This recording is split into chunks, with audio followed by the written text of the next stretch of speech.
Hey everyone, welcome to another video from the Buffalo Bill Center of the West. I'm Danny Michael, Associate Curator of the Cody Firearms Museum. And remember to subscribe to the YouTube channel for more videos about great objects here at the center.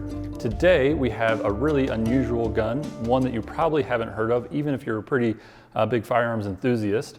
If you're not a firearms enthusiast, you probably still know the name Winchester because of the Winchester Repeating Arms Company. It's sort of one of those brand names that transcends its product and becomes a household name, like Coca-Cola or something like that. Winchester is a name pretty much everybody knows, even if they don't know the details behind the company's history. And of course, the reason for that is because Winchester became very famous for their lever action rifles as used in the American West and around the world, but most commonly associated with the West. And of course, their lever action rifles they made through the 1800s into the 1900s, and Winchester lever action rifles are still made today, even now. So a very long legacy of that firearm. But they also made other stuff all along the way. They've made different types of firearms, different rifles, government firearms for World War I, World War II. But this one is a bit of an obscure chapter in the company's history.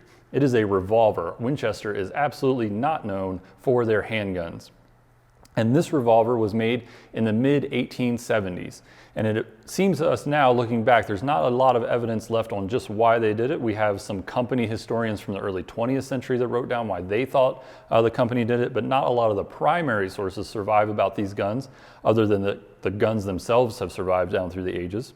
But it seems that Winchester was finding success with their rifles, and there were a lot of other companies making revolvers at the time, Colt, Smith & Wesson, many others. And so Winchester was thinking about getting in on that segment of the market, just like a company might consider other types of markets or new things to reach into today. They were doing the same thing with Western handguns or with revolving handguns. So Winchester hires a couple designers from the company Smith & Wesson. Smith & Wesson had found success with their number 1, 2, and 3 revolvers. They were becoming quite popular. Winchester hired 2 designers by the name of Wetmore and Wells. And so if you know your revolvers, especially your 19th century revolvers, you might note that this has a profile that's not dissimilar from a Smith & Wesson number 3. And they begin working on a new firearm. Of course, in 1873, Colt introduced their single action army. And this one is a bit different from both the Smith & Wesson number 3 and the Colt single action, and that it has a side swing cylinder. So to reload a Smith & Wesson, you actually break the revolver open. It's generally called a break open revolver or a top break revolver. Colt, you had to reload each chamber at a time. There was a loading gate here on the side, so you get 1 cartridge at a time. Smith & Wesson, you could pop it open, eject them all, and then reload. It was a little bit faster. This one, the whole cylinder swings out. If you're familiar with modern revolvers, most modern revolvers swing out to the left. This one actually swings out to the right side of the gun, which is a little bit odd because that would be difficult for a right-handed shooter to reload perhaps. But that's what all these do. And Winchester started designing these in probably the early 1870s and actually debuted them at the 1876 Centennial World's Fair in Philadelphia. That was a big event for American manufacturing, and American firearms manufacturers were part of that. And so there were all sorts of displays from the government arsenal at Springfield. It was actually making parts and pieces. They had set up machinery to make while people watched at the expo. Colt and others brought all their products. Winchester brought all their products and this new display of so-called Centennial revolvers to the show. I mentioned that Wetmore and Wells, there's also another name associated with these guns, a guy by the name of Wood. And there's a 4th name associated with, if you know your firearms history, you might be surprised to hear, Hugo Borchardt.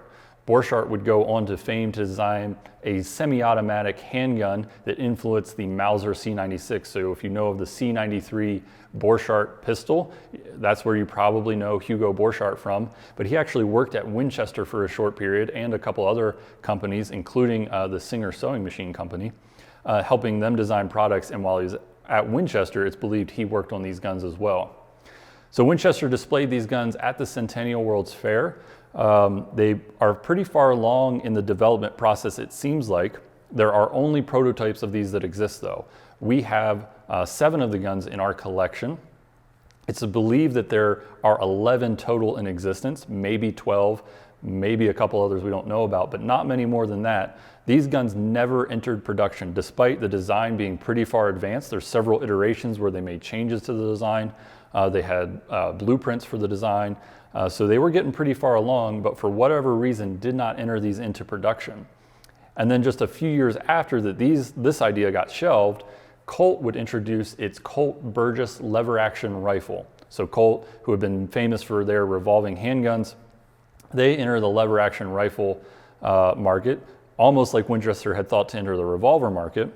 In response, Winchester hires one of their chief designers, a guy by the name of William Mason. Mason had designed the single action Army revolver. Winchester hired him away. He invented another revolver for Winchester. Winchester then went back to the Colt company and had what is now called the Gentleman's Agreement, where Winchester brought the revolver along to the meeting, asked Colt sort of, hey, what do you think about this design? Quickly thereafter, Colt quit producing lever action rifles. Winchester never produced revolvers for the commercial market, just left them in the prototype stage. And both companies sort of stayed out of each other's way for many, many years. And so it's always been supposed and alleged by a number of company figures that there was an unwritten agreement by the two companies not to directly compete with one another that stayed in force for at least the next few decades of both companies' history. So that's a little bit of company intrigue, as well as an unusual name, Hugo Borchardt, associated with this gun, and just a really unusual gun that we don't think of when we think of the name Winchester. So I hope you enjoyed this video and learning about this firearm and an obscure chapter in Winchester's history. Thanks for watching, and we'll see you next time.